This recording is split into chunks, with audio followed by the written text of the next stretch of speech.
Good evening, ladies and gentlemen. Good evening.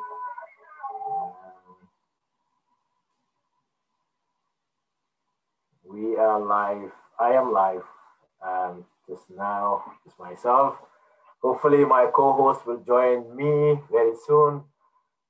Today, I want to talk about what's happening in our country, in our political party, on our diversity, so that we do every Sunday.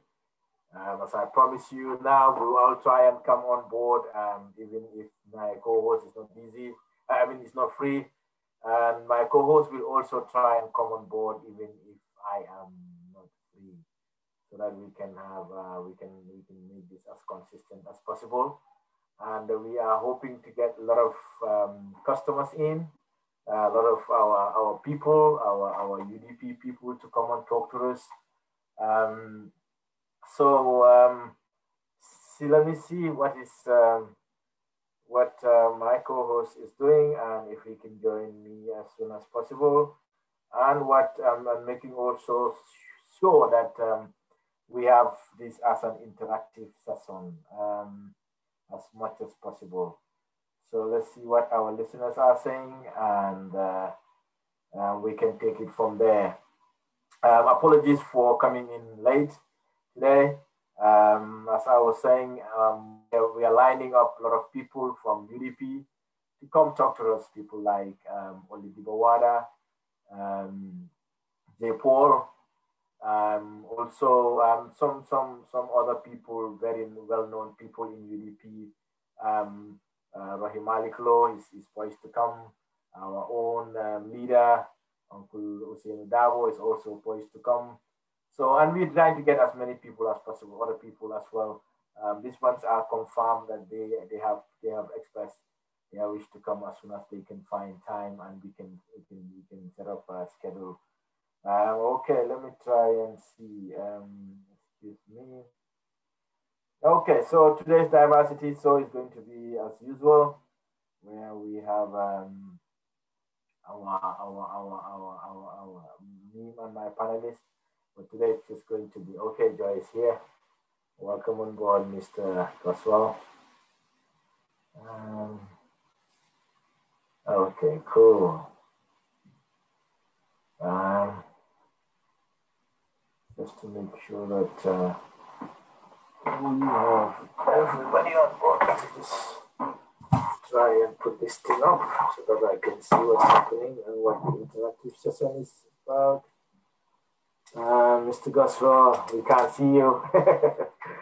You're a little bit dark there. So I don't know if you want to switch your camera on or your lights. Should be fine. And we can't hear you either. Can you hear me? Yeah, I can hear you now. But I can't see you, unfortunately. Are we on live yet or we're not? Yeah, we are live. We Okay, I was going to ask something, but you're on live, so I'll leave it till later. Sorry? Yeah. I was going to ask you something, a different topic, but we'll decide later. Okay. Yeah. What do you want me to do then? No, don't worry about it. It's something unrelated to what we have it, so don't worry. Yeah. Okay, cool.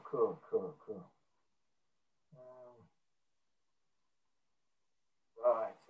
Yeah. Okay, I can't see you still. Let me see what's happening. Okay, so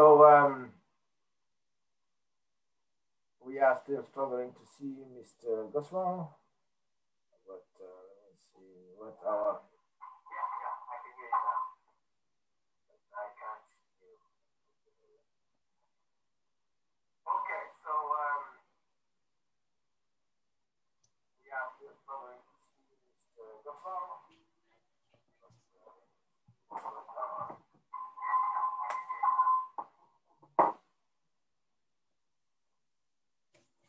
Okay, ladies and gentlemen, before we can get to Mr. Goswell to join us, I think you probably need to put on your switch on your light or your camera or really restart your device. Yeah, put on my camera. My camera is on. I don't know where I put it on now. So.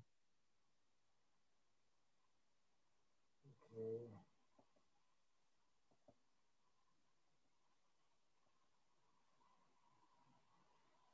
So you can't see my camera.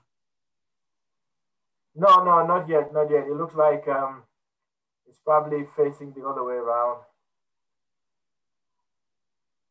Maybe we need to fix this before we can come live. Sorry, I think yes. So come on live. I didn't think ready to come on. No. We can't.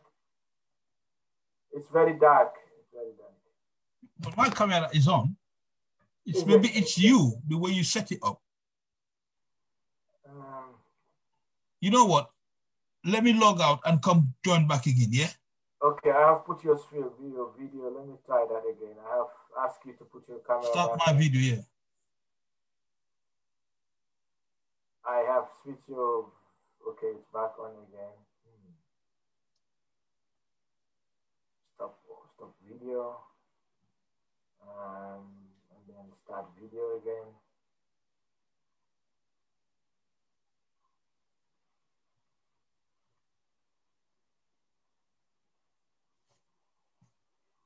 Can you see me? No, still not. No, still struggling to see you. Can I do something? Can I log out? Prove that I didn't log in, yeah? Yeah, okay. That's probably going to help. Okay. Yeah, ladies and gentlemen, welcome on board. We have Mr. Mambure, Lamin Jawara, Kamo Jabi, Asis Haidara. A lot of our people are coming.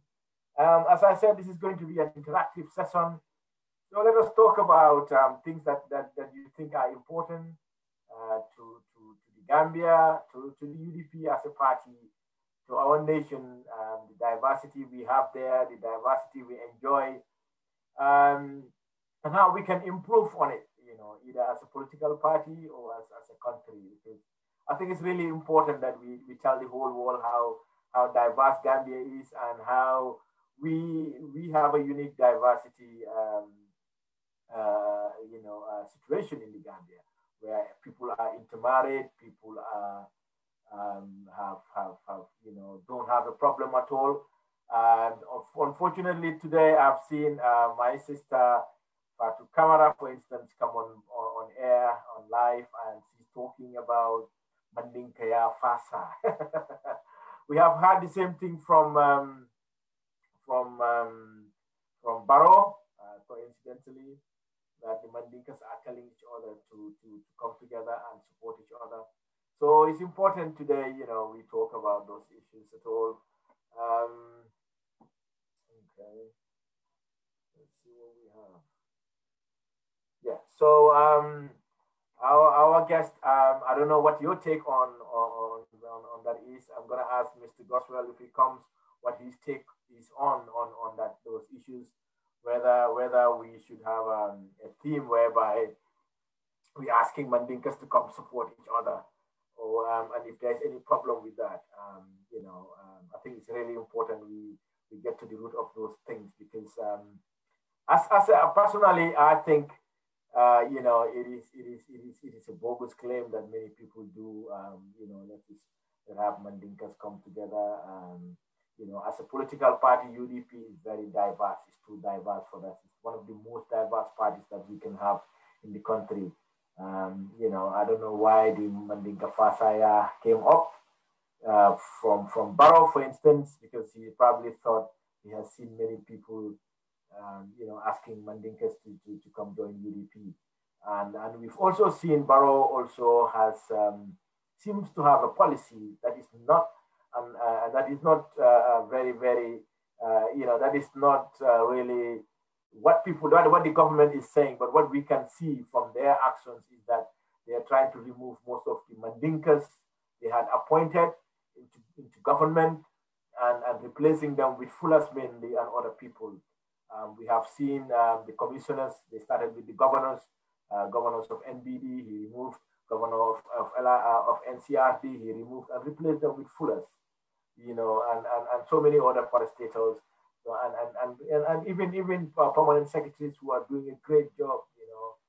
He has removed them and replaced them with fullers and other tribes as well. Recently, we have seen he has removed the Attorney General, the Solicitor General, Mr. Chavra Marena, and you know, Alaji Baba, and he had replaced him with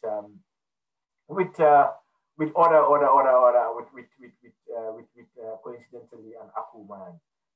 You know, and some people have started complaining about this, and he on sort of addressing those issues, the president himself went on the assault, trying to say Mandinkas are trying to come together. I mean, if what he said has come true and has come to pass, I mean, he has no future because Mandinkas are by far the majority. Okay, so Mr. Goswell is here. Let me admit him. I think this is really important. You know, Bintaba is watching, Sumare, a lot of people, too many to name. But let's see what our viewers are saying about these issues. Hello, Babu Job. Thank you very much. Hi.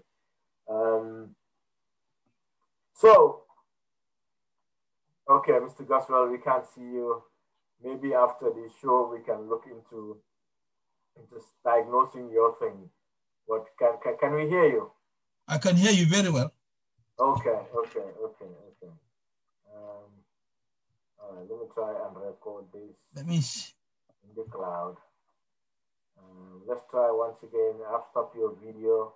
I'll ask you to start your video again. Do I start video now? Yeah, please. Okay, started, but it's not seeing anything. I think it's probably facing the other way around. If you want to switch the Where?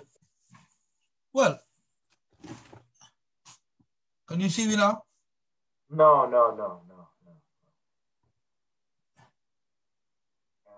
Yeah, can't see you. Anyway, I'll probably be your face today. You know, but I think we can hear you. And I will just put the volume up so that our viewers can... Or you can put a photo there, then I can just, you know, if you can do a screenshot photo of last week or whatever, then you just hear a voice. Yeah. I think I will probably just... yeah, I'll put your name up there now. Mr. Goswell. Yeah, Joseph Goswell, so people will know it's you. Okay. All right, Mr. Goswell, I was talking today about the burning issues as usual. And one of the burning issues today is Mandinkaya Fasa. It's about? Right? I didn't hear that one. Sorry. The theme today that many people are talking about, especially on social media, is Mandinkaya Fasa, which is translated in English as, you know, Mandinkas supporting each other. You know, I think I have seen Barrow came up to talk about that, to say that Mandinkas, he was the first one to actually say that Mandinkas are saying that, you know, they should come together and support each other in the form of UDP. I mean, this is a UDP diversity, so it's important we put, you know, these things on the table and talk about them as it affects our nation and our party. Also, we'll talk about the Sierra Leonean guy who was shouting, what's it called again? That UDP had beaten him, and because of that, Fatu Network, one of the newspapers, I think it's the only newspaper who came up to say, you know, UDP mob, you know, allegedly assaulted the Sierra Leonean man, and Fatu also came out to say that, you know, that was she's defending the editorial, the editor's comment, and he's standing by it. So that started so many issues the whole of this week, and today it culminated, and yesterday it culminated into Fatu taking up the stage and talking about Mandinkaya Fasa, the same Mandinkaya Fasa, and that you know. I think we're not trying to talk about personalities here, but these things affect our nation. Also, we'll talk about the coronavirus issue and what the government can do in the face of the Mansa album launch, and the fact that many people are talking about whether it's the right time to have a lockdown, since we have seen so many Senegalese coming to our country to party, and we don't have any lockdown. So I think those are the three issues that we can take on board, since we just have an hour today. And any other issues that you may talk about. So Mandinka ya Fasa, which means Mandinka supporting each other. Do you have any problem with that? And what's the problem with that, if any, that the president coming out to say that Mandinkas are supporting each other? And on the face of that, before that, people have accused him of removing some Mandinkas from their positions and replacing them with other tribes, especially Fullers, and that he has an active policy of doing that, especially after the election. So people are rumoring that, and is that a problem? And why is this not an issue in UDP? And what can UDP do to encourage our people to move away from this topic, Mr. Goswell? Well, thank you very much for inviting me back to the show again. The first thing I want to say is the United Democratic Party, that I know and that I still support, is a diverse organization. So this issue about Mandinka Fasa is being used to paint a particular political group as a tribalist. You understand? And I can say something, that from time immemorial, no tribe can single-handedly regain power. You need to gain power with the assistance of other ethnic groups. And for that matter, you need to establish and promote and sustain diversity within your political groupings. I mean, P.S. Njai even went all the way to the Fulani area, the Nyani area, and he had Mandinkas, even in Nyomi, supporting him. And even though he was a Wolof, a serial Wolof. So when people start coming up with this stuff, you just say, hang on, it's you that's trying to play the tribal card. Just because people support a political party because of their ethnicity, that should not be a carte blanche for you to criticize them, saying that they're tribalists. There may be other reasons. Now, if I look at across the region in what you call West Africa, Nana Akufo-Addo, NPP, I don't mean the National People's Party, not National Patriotic Party, not the National People's Party, yeah? Yeah, the current government in power. Yes, the current government. Nana Akufo-Addo's party is an Ashanti-based party. And that is really, it's even worse there. And that's where you call a country that has got high literacy rate as compared to Gambia. You understand? In the sense that when they have the elections, it's so demarcated that you can see that they can win all the seats in the north. And when they come to the south, in the Volta region, they can't win seats. One, because of this issue about Ashantis and the Gas and all that stuff, the ethnic groups and all that stuff. You go closer to Nigeria now, it's changed.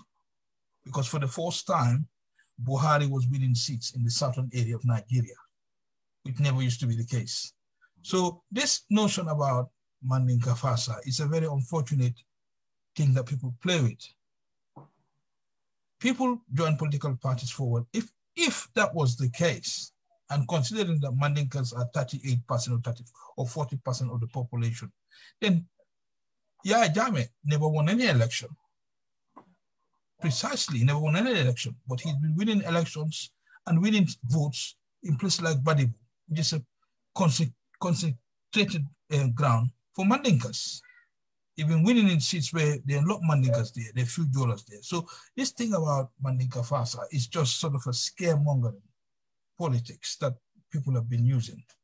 I mean, don't tell me that Usainul hasn't got fuller supporters. Don't tell me that UDP haven't got Sarahule supporters. Don't tell me that UDP haven't got Jola and all that stuff. It's time for us to wipe move away from these so-called tribal connotations that we use. And they use it in order to tarnish the party. That's what they've done. And they've done it for 26 years, coming towards 25 years now. And it's time that we put a stop to it, because people have a right to join the political party they want to. Now you need to convince them why they should support President Barrow, or why they should support APRC, which in many aspects it's been perceived as a Jola party, or why they should support what you call the other parties like APP, which is perceived as a Fana party. So we need to do away from this also tribal connotations. Gambia is a diverse. Sorry, which party did you say it was conceived as a Fana party? Well, I mean, it's APP. APP, that's Sen and others. Dr. Abdullah Sen and all that stuff, yeah. Okay, is that an official party now then? Well, they've got a party, they call APP, yeah, All People's Party, yes. Yeah, even accused Doy of being a Wolof party. Well, I mean, the problem is people have to stop. You cannot form a political party based on ethnicity. You will need the support of the minority. Yeah. I mean, you cannot have it. But people have been using this, and politicians have been using it. I've never heard Hussein Odabo talked about his ethnicity on political platforms. He's always proud to be a Mandinka. He's always said he's a Mandinka from the 9th generation. Full stop. He's never talked about, he's never used his ethnicity as a trump card. Now people are using Hussein Dabo's ethnicity to criticize him. And that's where the discrimination lies. Because when you look at it, Sir Dawda, Sirif Diba, they all form political parties, 2 Mandinkas. Yeah. And no one talks about their ethnicity. So now why should... Maybe in history, the time they formed it, people were talking about it until they proved to the people that they were not like that, you know, because I think when Jawara was forming it, you know, there was a PS also who was forming it. It was not probably called a Mandinka party, but it was called you know, a protectorate party, you know, a party of... Yeah, but I mean, the protectorate party is different from a Mandinka party. Yeah. The protectorate party, it was a regional sectarian, if you want to call it, you understand? We're looking at the protectorate, and the protectorate was from Birkama going all the way to Koina. Yeah, some people say it's from Abuko. Well, or from wherever you want to call it, you understand? Wherever you want to call it, based on the demarcation of the time. So when people come and say this is a tribal party, this man is proud of his ethnicity, but he's never used his ethnicity as a trump card. Which the sad thing is, yeah? yes, the sad thing is his opponents are using his ethnicity to lash him, and which goes to show that they are the ones that are tribalists. Yeah, thank you. That's their tribalists, because it has nothing to do with, and if people want to support him because they feel comfortable with him, so be it. But don't use his ethnicity to attack him. It's not a crime to be a Wolof, or to be a Mandinka, or to be a Seret, or Fula. It's not a crime. No. And it's not a crime for you to lead a party. Yeah, no. And that's the main issue that that's the concept that we should erase from these people. It's long, we've had it for the past 50 years, and it hasn't helped us. I mean, knowing him for some 30 years so or more than that, I will never see him as a tribalist. No. And I will never use his ethnicity to, all of them there. There's nothing there to convince me that it's a tribal party. And UDP is not going to win elections. It's not hoping to win elections and then have a tribal agenda. UDP wants to win elections and come with a national agenda. When they represented this government, went the National Development Plan, there was nothing there about tribal tribal sentiments. It is our enemies that have used it to crucify us unnecessarily. And that's something which is unfortunate. But do you think that started with Yaya Jammeh or? Well, it started with Yaya Jammeh. To be honest, it started with Yaya Jammeh. Yaya Jammeh used it. Yeah. And I think at the time of this Jammeh used it because that was an easy way to calm the tension at the time. Because when you look at it, there were 4 candidates at the election. You had Ousainou Darboe, Hamad Bah, Sidya Jatta. And his main opponent was Ousainou Darboe. And what they did was, I have documentation of it, statements that they've made, and there was slogans that they were saying at the time. It was basically geared towards a particular ethnic group. And that created a big tension in 1996 elections. And that could have inflamed the society, the whole country, if people did not show restraint from both sides of the angle. And from that moment, if they see a Mandinka, they will say, oh, he's UDP. And they come up with this notion of you know, all these things. And these are not nice things to say. I mean, yeah.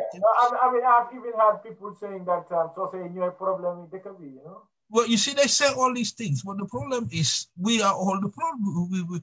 It's a universal problem, and you cannot attribute it to one ethnic group.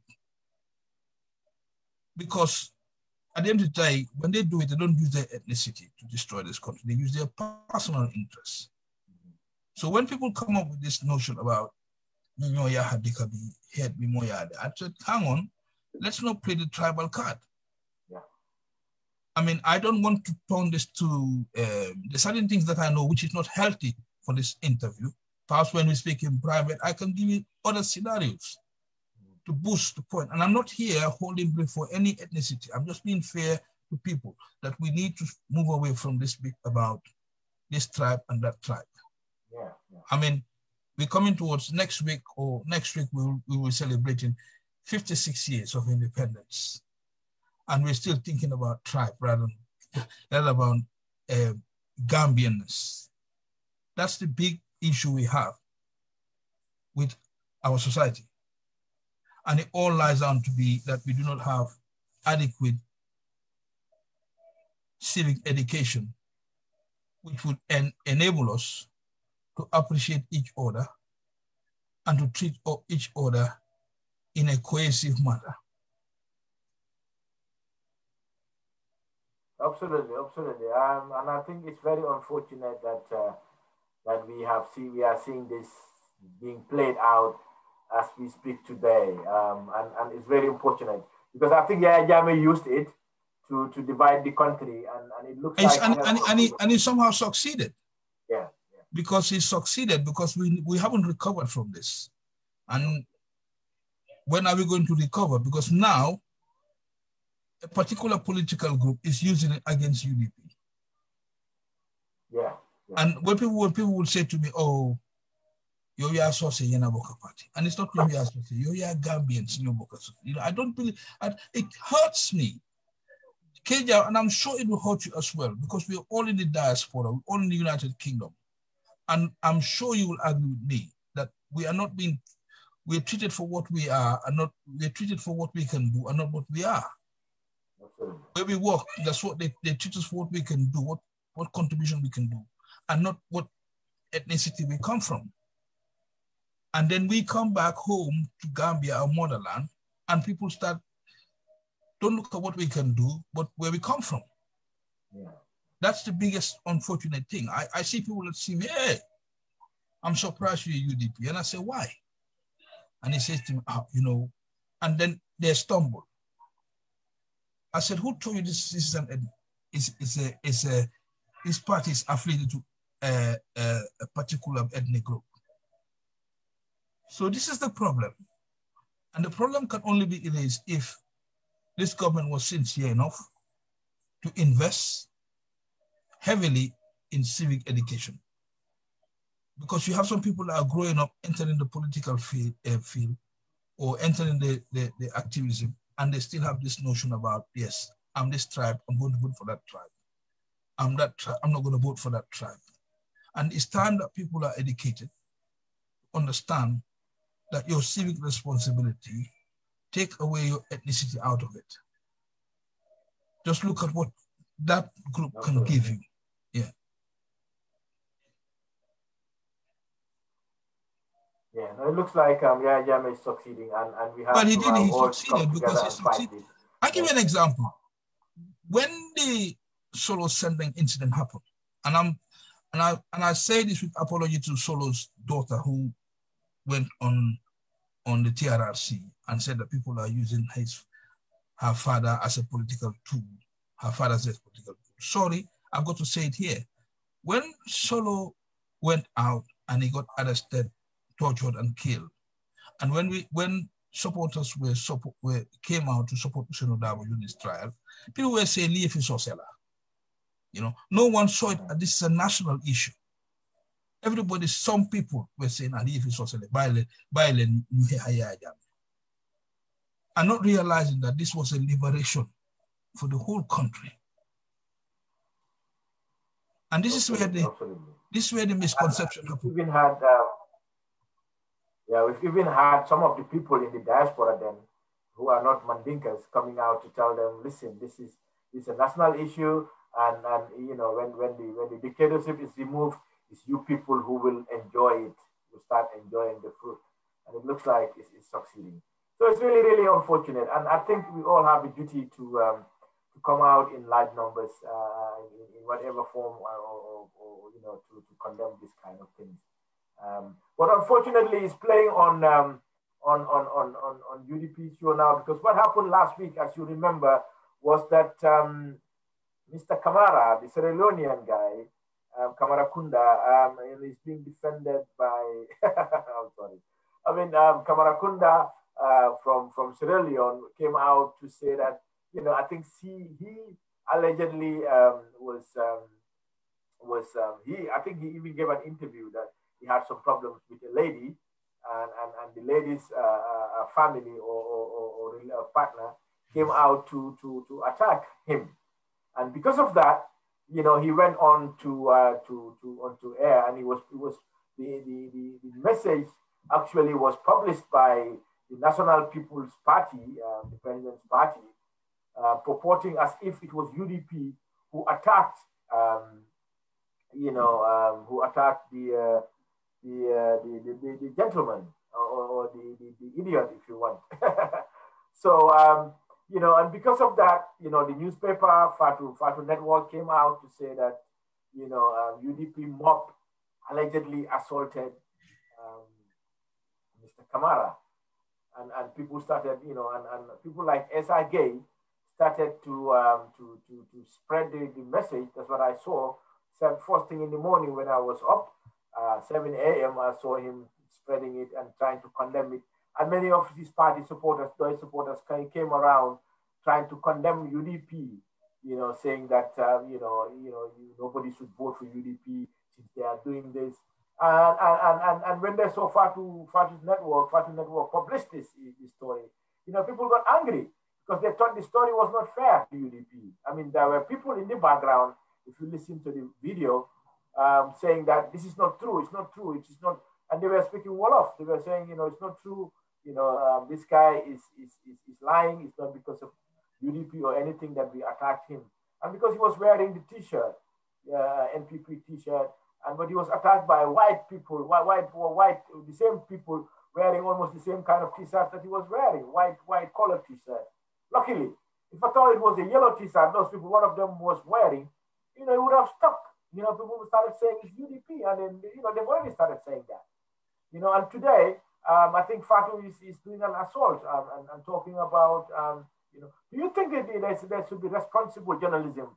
Because I personally thought it was not right to use mob, you know, UDP mob allegedly attack. You know, I mean, I think it's just a matter of language. I mean, it was a case of hush-hush reporting. I think in situations like that, I would expect, I have so much respect for Fatu Kamara. I like her and I still like her. But I think in situations like that, it would have been fair for them to do their investigations. And situations like that would have required investigation before you publish it. Because it was too swift. Straight away, been mobbed, and then you start using political parties insignia or its definition or grouping and say they were involved. Now the gentleman has now come out and said they were not involved. And it looks very, very bad for those who were of the view that it was UDP involved in this situation. I mean, situations like this should be a learning curve for the media house. I don't need to tell them how to put their house in order. That would be too much.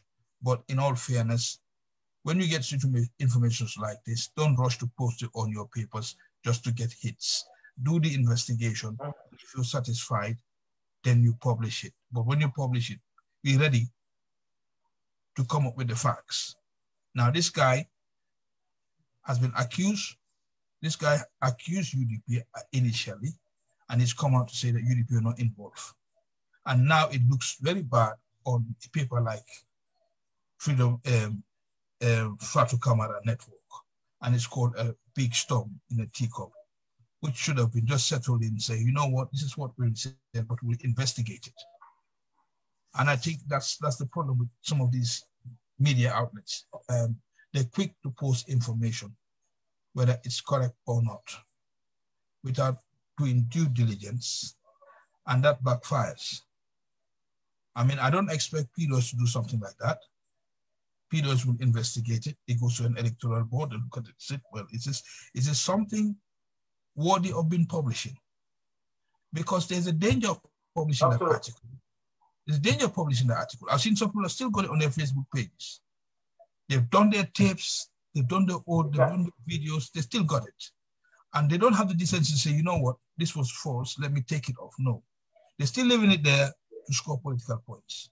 Well, that's their own problem, but the point they fail to realize is that this could incite hatred, violence, and anything else. You can instigate people to do unorthodox things. And it's best that people have to be very careful that we're in election year. We need peace. We want a peaceful election. In as much we want to win it, and we'll win it, but we need to make sure that it's done peacefully. And I'm so grateful to the UDP supporters that have shown restraint and shown maturity and just be there in the sympathy side now, because everybody knew that they have been wrongly accused of something that never happened. So those who were spreading that information, or those who believe that information, the honorable thing they have to do is say, look, do a rejoinder and say, yes, we did not do our investigations properly. In future, we'll take note and move on. There's no need for point scoring. Exactly. And it's an error that happened, because the guy called, it's an error that happened, and it could happen again, and just learn from it, that situations like this when it happens. Do diligence, do your investigation, go people on the ground, interview them first before you publish it. But immediately the information event happened, straight away, it was on the media outlets. And that's the danger. Because what would have happened now if NPP had gone out and started attacking UDP supporters? Exactly. See, this is the problem. And the closer we get to elections, that if this happens, yes, that were people trying to incite political instability in a country? Yeah. You got new information like that. All you do is just say, you know what, let me investigate this. Let me investigate. This is what I've heard. This is what I investigate. It doesn't mean that the fact that you said it's going to be stale news. It's going to be valuable news, because from there, your credibility is being boosted, because you did not allow to be swayed by sensational journalism. So this is the situation. Yeah, it's very worrying. It's very worrying, and we expected the journalists to come out, as you said, to. Well, yes, I mean that's the problem. If there's no harm coming out and say, yes, we got it wrong. I mean, all the big papers that you have in this world, they have their own problem, you know. Absolutely, absolutely. It's very, very unfortunate. Yeah, okay. I think as UDP supporters, so one thing that came out from that debate was that that we should journalists engage in, so I mean, should foreigners engage in party politics. I mean, do you think it is all right for foreigners, without vote to engage? I'm not talking about Well, participating in getting voters card to vote. But should they talk about should they come out like that guy does? He comes around every day. I think he used to do it during Jawara's time. I mean, yeah, Yama's time, trying to provoke people. That we jamme, and now he's doing it at Barrow's time. And I think the police should even send him back home. But that's beside the point now. The point is, should foreigners be engaging in our politics? Should they take that active role? And because we have seen the problem even here, as well as in the U.S., where places like Russia have have participated in, I mean, illegally manipulated the elections and the result.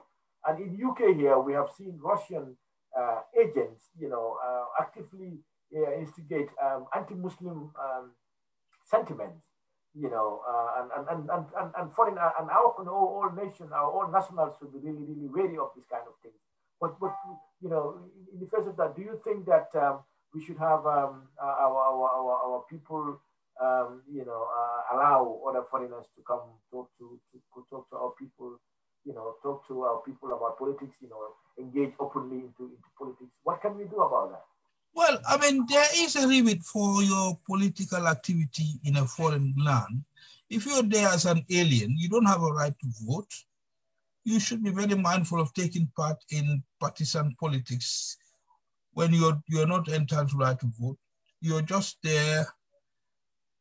You're protected. You should be there for any government that comes in.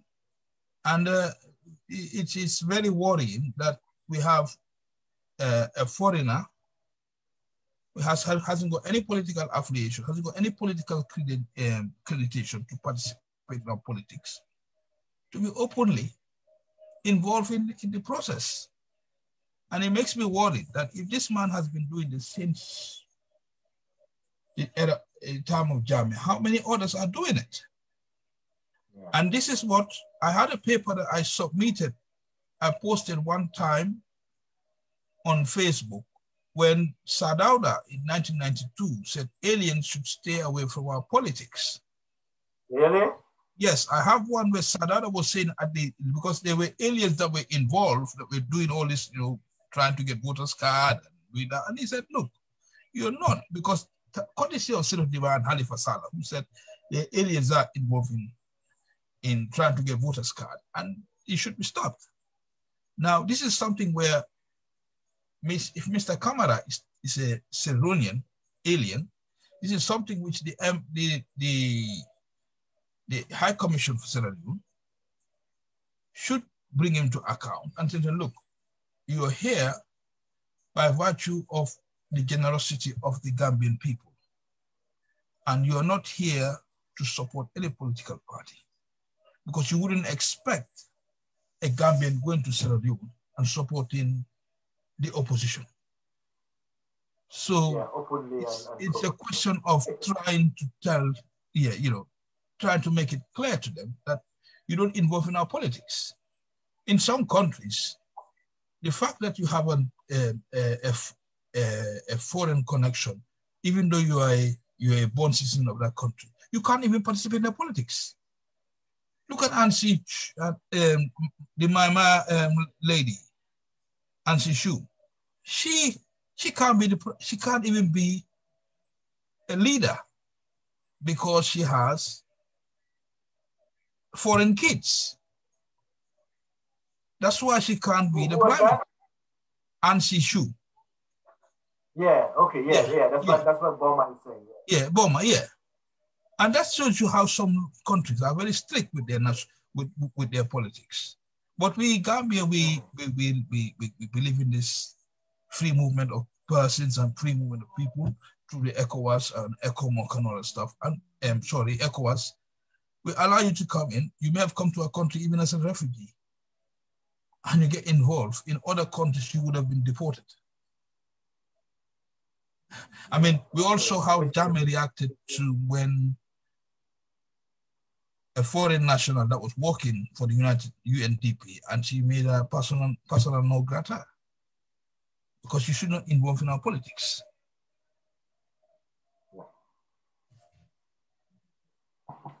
Absolutely, so very unfortunate. So I hope the UDP, and as you said last week, the inter-party committee will engage the Sierra Leonean government and the government itself to make sure that they address these kind of issues, because this is really important, bearing in mind we are facing elections and election years, and you know, our country can be a little bit fragile when it comes to this kind of things because of the number of because of the dictatorship.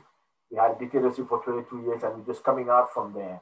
So it's really, really important we put all hands on deck and talk about these issues openly, you know, and encourage everybody to condemn it, regardless of how narrowly you think. Because I think some of the people, some of the supporters of other political parties like DOI, like SRG, the guy I've seen trying to promote this first thing in the morning, you know, where we're trying to,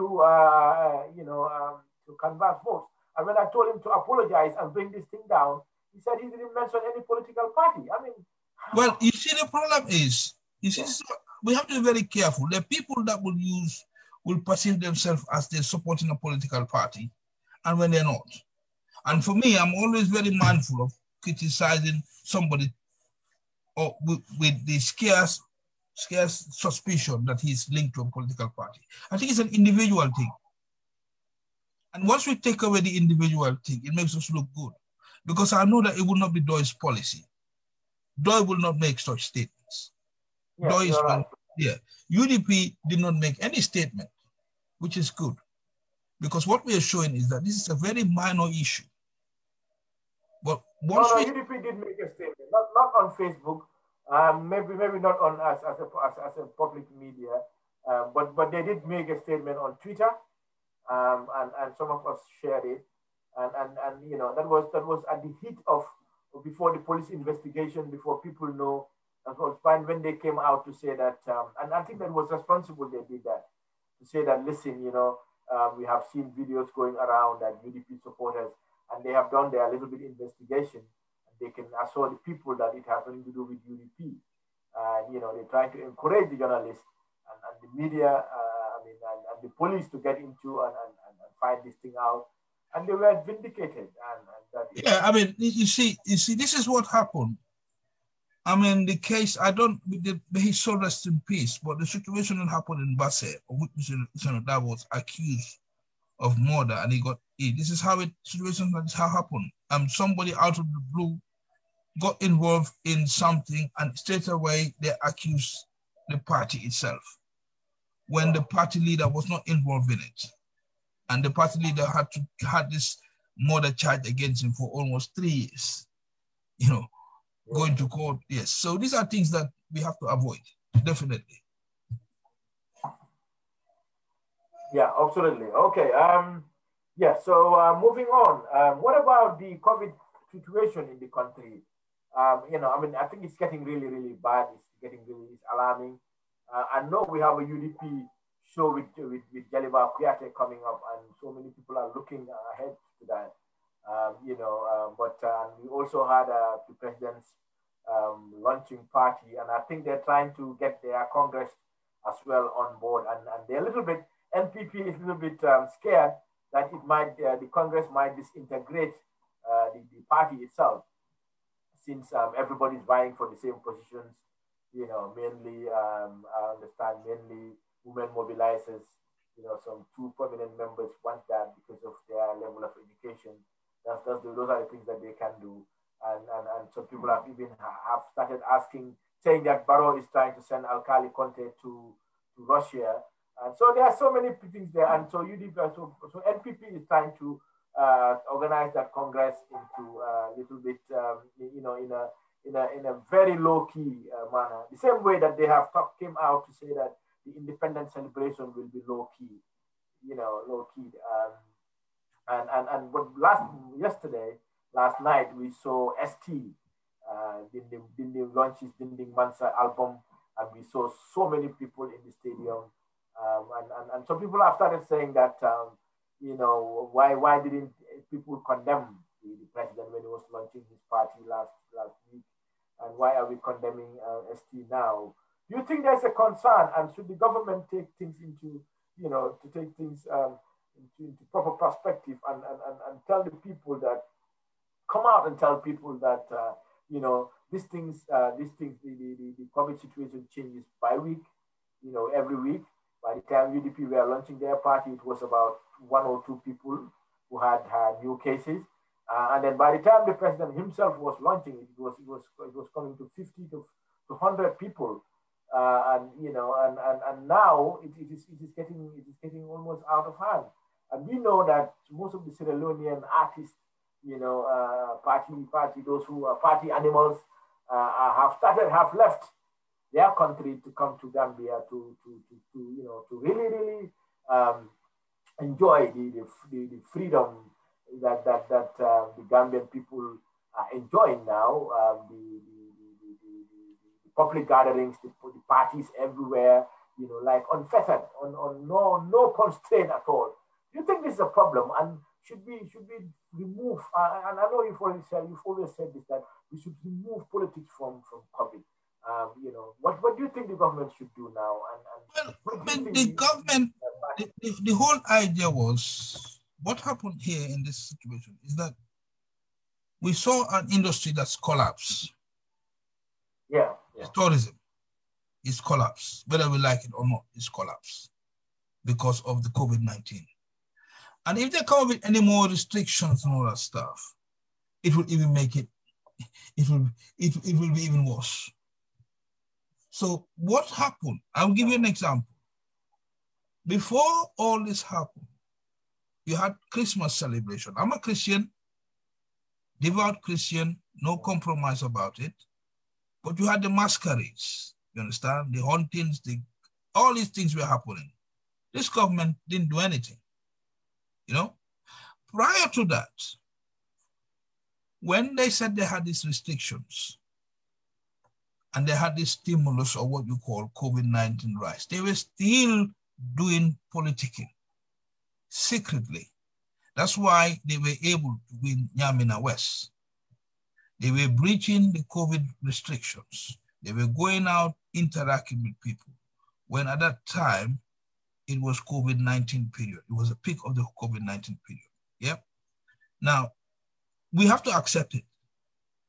UDP event at buffer zone is an unfortunate one. Brilliant. We came and showed people that we had support, that we have support more than Barrow. And even when the lights went off, the people still stayed to listen to Senodab. Whereas when the lights went off at Independence Stadium, people started going home. So that goes to show that people were ready to wait. But let's be honest, we're in a COVID period where it's time for us politicians to be very mindful of how we do our engagements, because it's a super spreader.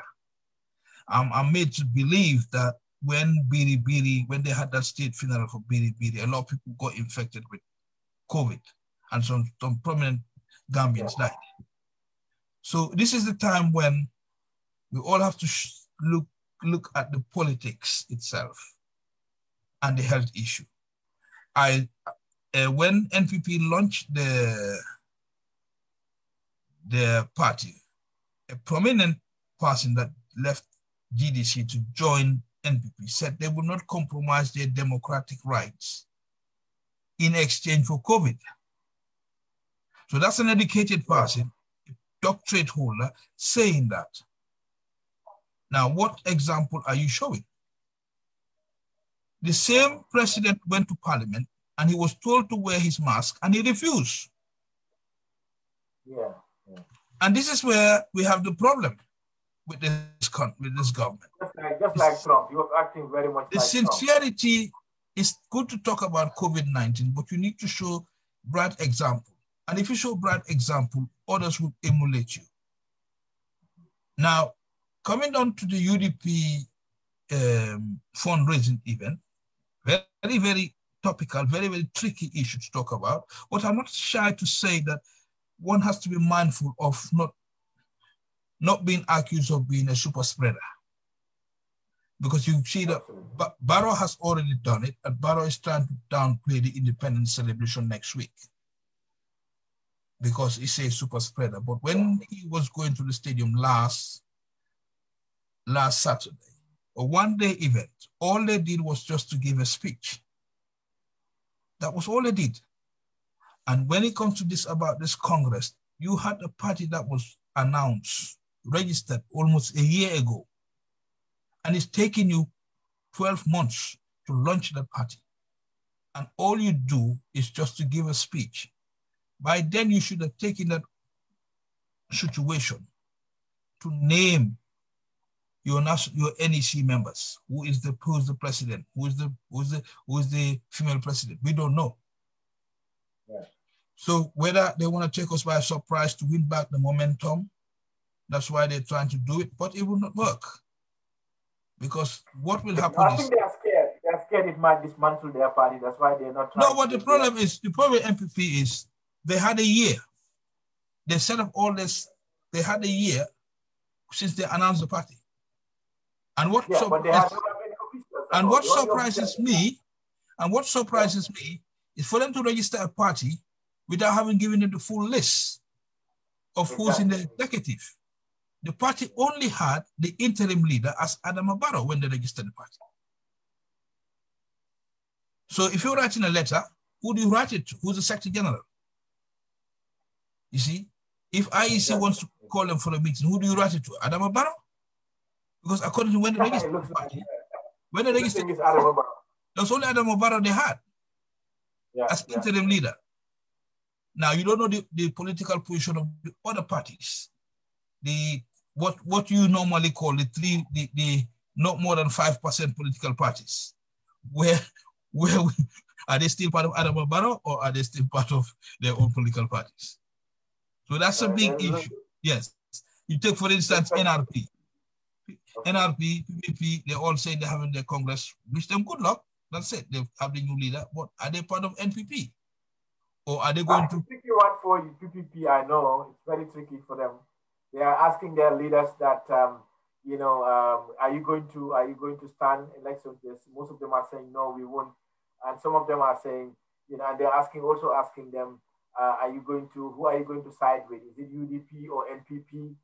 And it looks like if you say UDP, they will try to sideline you. And almost all of them are saying, we're going to sideline with NPP without any arrangements, just because they have one minister down there. So it is really, really tricky. But do you think, so I know some people are talking about this, even educated people, really educated people in all over the country, they're talking about, do you think Adama Barrow, there's a legal point when they said, Adama Barrow cannot be a party leader since he registered, he came on as a president, as a coalition leader. Do you think he should be forced to resign or taken to court? If he registers a political party, so can people force him to stand down and conduct elections immediately with that political party, or do you think it's just something that they cannot do anything about? Well, put it this way: when the coalition came to power, one of the first amendments they did was to change the law whereby you cannot cross carpet. You understand? And what happened was, you can cross carpet without being sacked. Yeah, you can cross carpet. Yeah, and when that law passed, it was moved by Samba Jallow, the man remember, and I think everybody agreed with it. Yeah, so that's the first point. Then came the Local Government Amendment Act. That was the final straw. That changed as well. You understand? Which says you can defect. So now you see some councillors that are defecting from either UDP to NPP or NPP to UDP. So if you have that defection happening at local level, parliamentary level, then what is stopping you from having it in presidential level? I think that we've gone past that stage now. What we should have done, we should have never amended that law. There was a law passed in parliament, and that's why they were trying to pass the same law for this thing. But the president himself, there's no law, No, but the problem is what you're going to rely on is, can he defect? Can he change? The problem is he says that he hasn't. He just formed a political party. There's nothing stopping him from forming a political party.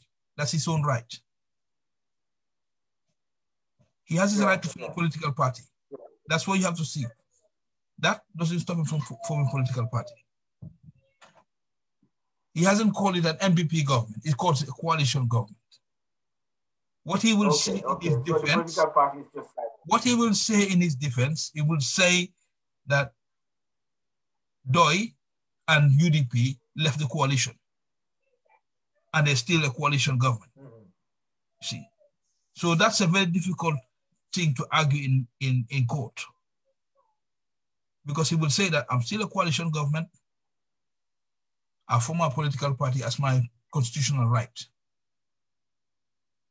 But this is not an MPP government. This is a coalition government. And the arguments will be supported with what's going on. Yeah, absolutely. Absolutely. Yeah, we have reached the 15 minutes left. Let me see what our numerous last week, by the time we completed this show, we had about 3,000 viewers. So today we are hoping we're going to get a lot more. Let's see what our people are saying. Any questions? Yeah, Show-Kejau is saying, well done. He wants you to send him those documentations, Brother Goswell. I know he's really, really keen about Mandinka Fasa. He's one of the people who will openly say Mandinkas should come out and support each other.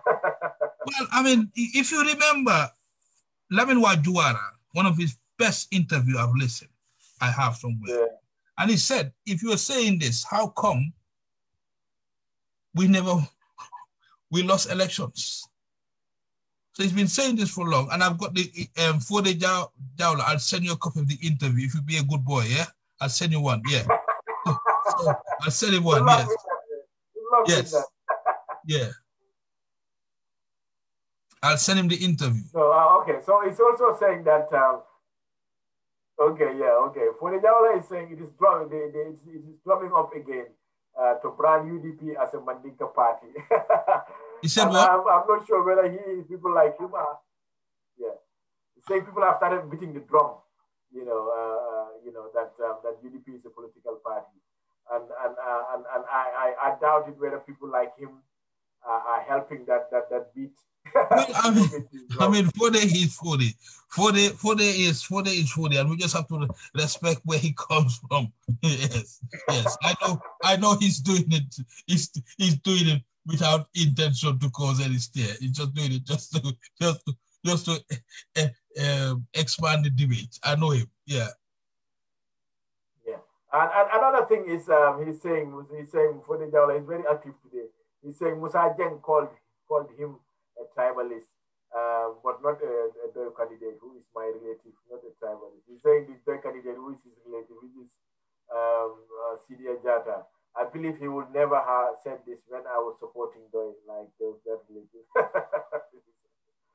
Yeah, so Bob Touray, the chairman of Finland, is doing a great job. He's saying, thank you, Mr. Goswell, for saying as it is during the time of the trial. Yeah. He was referring to your topic about some people saying that, this is a Mandinka thing, and we should keep away from it. When Mr. Sandeng and his friends were being persecuted, jailed, and killed. So that was what he was referring to. Okay, so yeah, so Show-Kejau is saying the guy has that the guy, which is Mr. Kamara, is using his T-shirt as an underwear to be terrorizing people and earning money from NPP. He says every time NPP folks come pass around, they will shout, "We, but we, Davo." I mean, Barrow, and they will give him money. You know, and that was the same tactic that he was using. You know, he has never walked. So I think the police should send him back, Mr. Kamara, that is. Yeah, so let's see if there are any other comments. Yeah, Mr. Conte. Yeah, thank you guys. Good job, the CD Davo. Yeah, so it doesn't look like we have so many people. Okay, Mr. Jabang. Okay, I was going too far. Mr. Laming Jabang. He was my, I think, classmate at Gambia University. He's saying since the government violated COVID regulation, no one cares anymore. Well, I mean, you think that's a fair comment? Well, I think I wouldn't like UDP to violate a government in waiting. I wouldn't want them to violate COVID regulations. And because you've got to understand that when UDP suspended political rallies, it had an impact. Other parties followed suit. And some parties were even blaming that, UDP are trying to stop people from having their rallies. They stopped. They were the first political party to suspend rallies. They're the first political parties that came up with a stimulus plan whereby they were giving rise to people, all that stuff, irrespective of your political affiliation. Absolutely, absolutely. No, we've set the standards.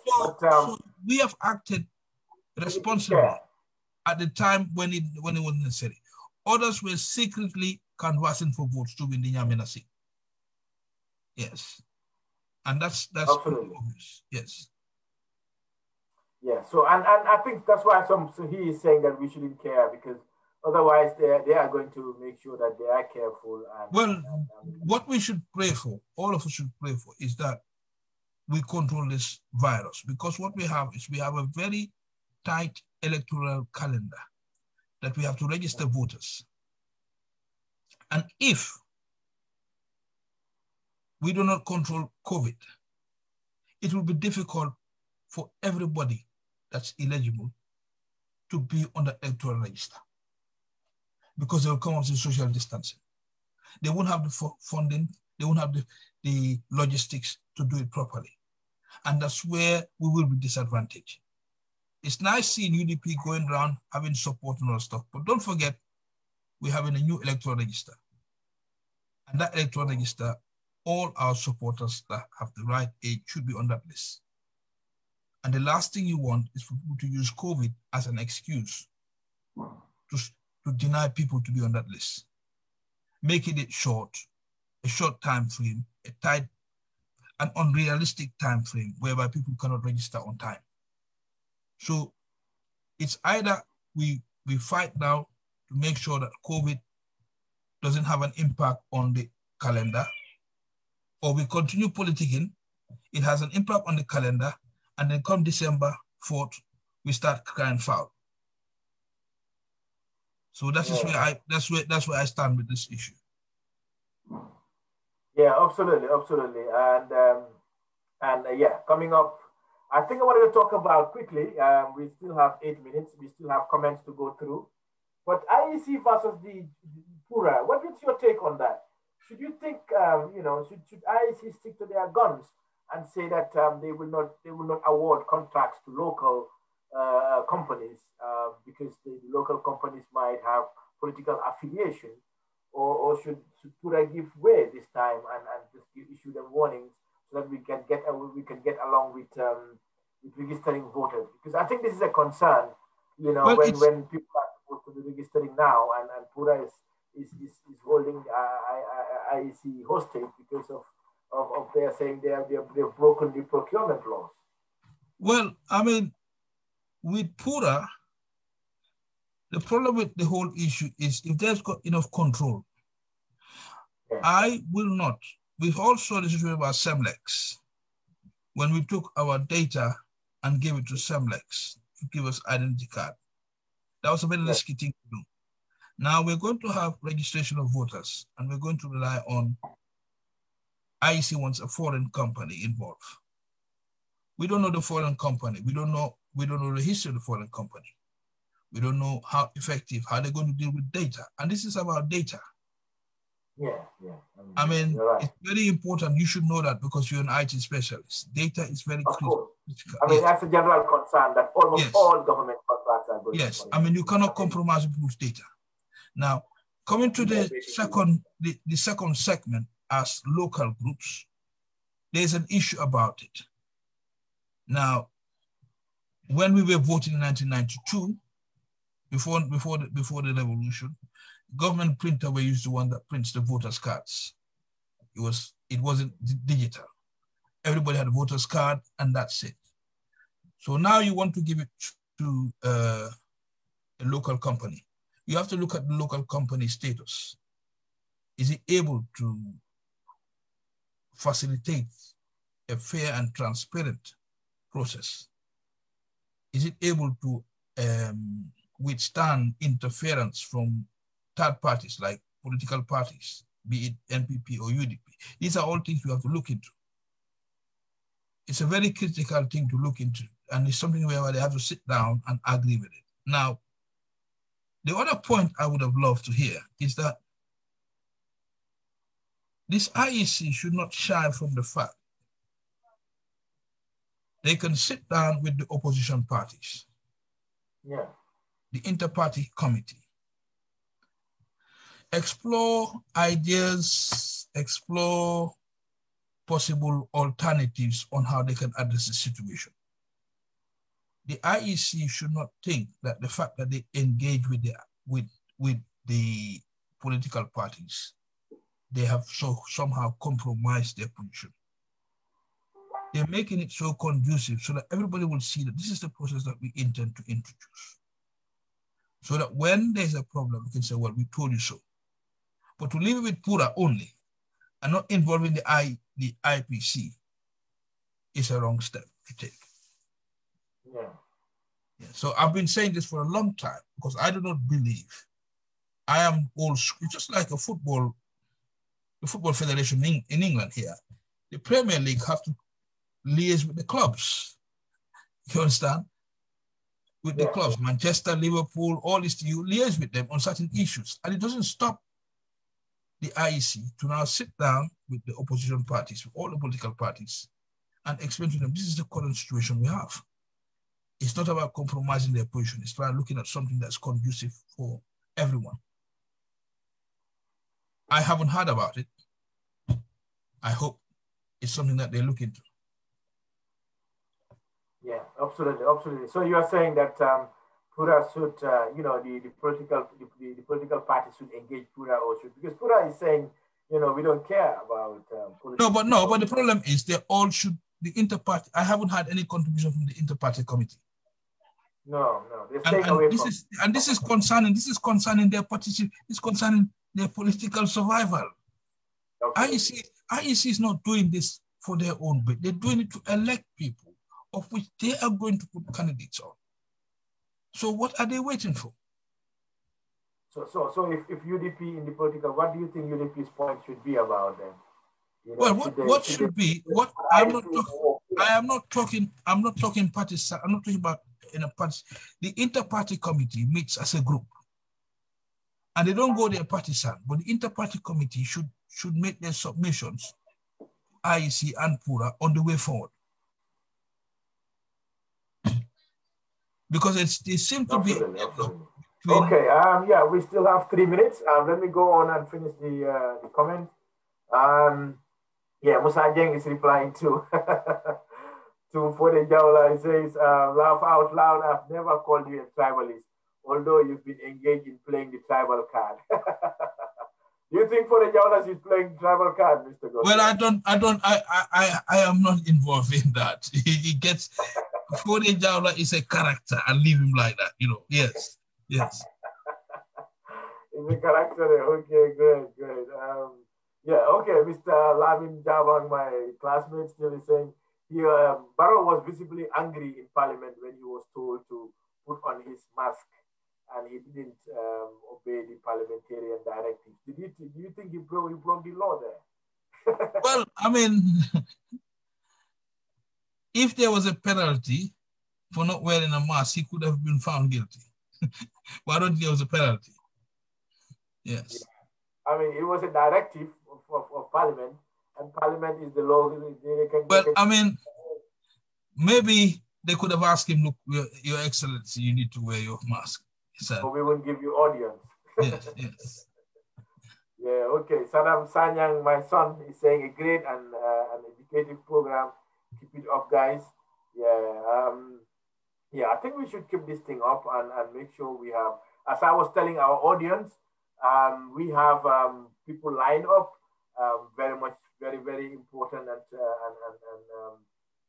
and influential people in UDP, very diverse people, diverse people who speak diverse languages in our party are lined up to come talk to us on Independence Day. So we are hoping that we will have more viewers then, and this is going to be a weekday. Will it be a weekday? Yeah, I think so. Independence Day is on Thursday. So we have to associate with Show-Kejau and all the other forums like UDP TV, Mr. What's his name again? The other party, the other UDP media, so that they can. No, Sanajaju, the other party. What's he called again? Mr. Sidili.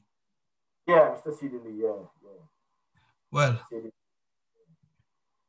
Yeah, so Lamin Jawang is also saying that the inter-party committee's participation in this IEC Pura issue is disappointing. They should be more visible. Yeah, it's buttressing your point that they should be.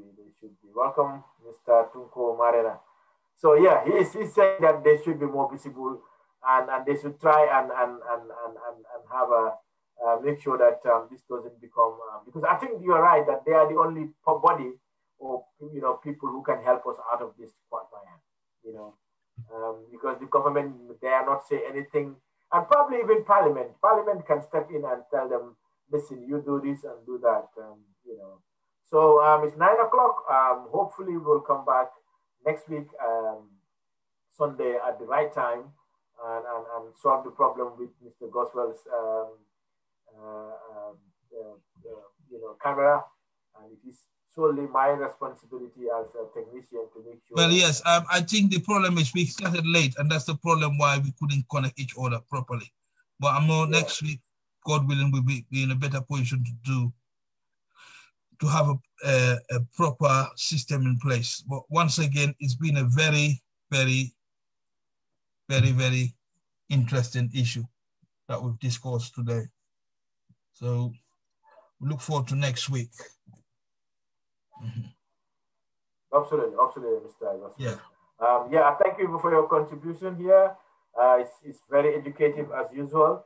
And next week, let's start a little bit early so that we can solve these technical problems and make sure that we are here on at 7 o'clock sharp. Thank you very much. Thank you, Mr. You're welcome. Okay. Take care. Thank you. Bye. Thank you. Admire.